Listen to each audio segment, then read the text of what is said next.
โอ้โหสวยงามมากนี่เป็นการฟ้อนนะฮะน้องๆจากแม่แตงนะครับนะฮะก็ต้องโมทนาสาธุนะครับเดี๋ยวอีกสักครู่หนึ่งนะครับก็จะอัญเชิญนะฮะครูบานะครับลงจากรถณตรงนี้และที่สำคัญก็คือวันนี้นะฮะของทุกๆปีนะครับวัดฝายหินของเราก็ได้รับมอบพระบรมสารีริกธาตุนะครับจากคุณลุงทองดีหันษาคุณารมณ์ซึ่งต้องบอกว่าพระบรมสารีริกธาตุตรงนี้นะครับเรียกว่าพระราชินีนะครับจากประเทศปูฐานนะครับก็ได้รับไปเช่นกันนะครับทั้งหมดทั้งมวลนั้น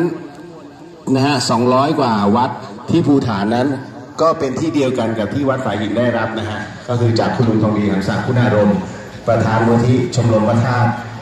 แห่งสังฆราชูปถัมภ์นะฮะเดี๋ยววันนี้ก็จะได้นำเอาพระสารีริกธาตุนั้นนะครับให้ทุกท่านนั้นได้